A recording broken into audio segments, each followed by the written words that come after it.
Hello everyone, today we're going to be talking about why I don't go into F8 and why I prefer to do walk-ins. So what does a walk-in mean? It's simply going in the overworld. So you can see over here that when I do Brood Chamber, I actually go to Dasari Palace and then Brood Chamber is right here.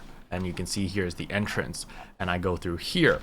And then you can see that Dreamsong Theater is over here, and then there's a whole bunch of other dungeons around the world. And the main reason why I like to do walk-ins is because that way, if the Merchant of Wonder spawns, or if there's anything that I need to buy, I can always trade. I have access to my mailbox. I have the access to everything that I normally have access to. While if I'm in F8, I can't trade, I can't check my mailbox, I can't take out items from my mailbox, and I'm a lot more limited. However, there are a couple of downsides in doing walk-ins. The downside of doing walk-in is that you need to have your own pre-made. There's no LFP or looking for party option for the overworld. However, if you prefer to do walk-ins, a possible solution is to go to the clan/faction chat and find people there. I don't recommend doing this because you're probably going to get a lot of inexperienced players joining your party. So I do recommend you to just stick with Discord. Like if you remember my previous video about how to find a clan, that Discord also has an LFP channel, so you can use that to find party members and find people that want to run dungeons with you. And just keep in mind that if you play on the overworld or doing walk-ins, you are locked on the server you're on. So for example, if I have a friend that plays on Yura but I play on Zulia, the only way that we can play together is through F8. Everything else that is overworld, that is through walk-ins, you can only play with Zulia players if you're on the Zulia server, and if you're on the Yura server, you can only play with Yura players. So that is a downside. However, to me, I just always like walk-ins because there have been countless times where a Merchant of Wonder spawns, they're selling sacred oils, I'm on an alt, I don't have the gold to buy the sacred oil, or I don't have the gold to buy whatever the rare item is, but because I'm doing a walk-in, I can press F9, I can buy gold through there, I can PM my guild members, I can get them to mail me gold and I pay them back right after, and you know, it gives me a lot more flexibility. While if I'm on F8, then I'm kind of screwed because there's no way to get gold to buy the item in case the Merchant of Wonder spawns. However, if I am playing solo, like if I'm only playing by myself, then I would use F8 because they have the LFP feature and you can find players to do certain dungeons and stuff like that. But overall, 99% of the time I usually do walk-ins just because it's more convenient. However, keep in mind that if you are doing walk-ins, there are certain teleports that you do not unlock normally.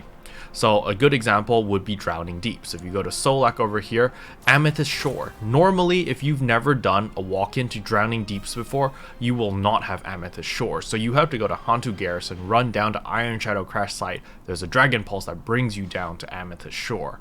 But let's say that you want to start doing walk-ins because, you know, you've hit the Merchant of Wonder multiple times and you've never had the gold to buy certain items. A little tip that I can tell you is pressing Ctrl J. When you press Ctrl J, this window pops up and it's got all the dungeons in the game. And then what you can see over here is you can wind strike directly to it. So let's say that you don't know where Den of the Ancients is. You can just click wind strike and wind strike you to the closest waypoint that allows you to walk into Den of the Ancients.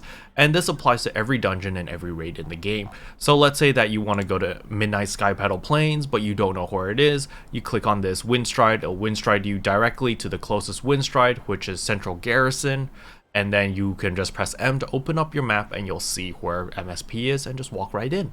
And so this is a little tip that a lot of people don't know, but this will allow you to just wind strike directly to the dungeons, and as well as let you know if you've done a certain dungeon or not. So for example, my weeklies, you know, I finished Hall of the Templar, Hall of the Keeper, I can reset it by just clicking this button if I have any reset tokens, and I can wind stride it and I can link it to chat in case I'm recruiting. So let's say that I'm recruiting for MSP, I can just click this, it'll instantly link it into the chat, and I can type something like 1 out of 12 anyone can join, something like that, and then I can post it onto faction chat, or I can post it into region chat and try to recruit people to do MSP with me.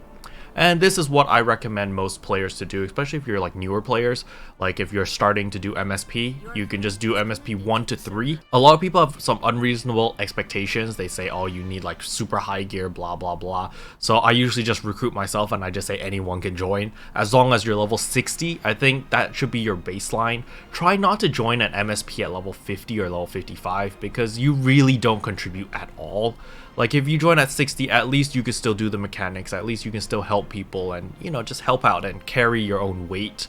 You don't want to be dead weight in this game. It really sucks if you do, you know, it doesn't give a good vibe to people. But yeah, overall, that's all I wanted to talk about in this video. Hopefully this helped. If it did help, I would appreciate a subscribe as it really does help out my channel. And as always, thanks for watching. I'll see you guys next time. Bye! What can I say except you're welcome?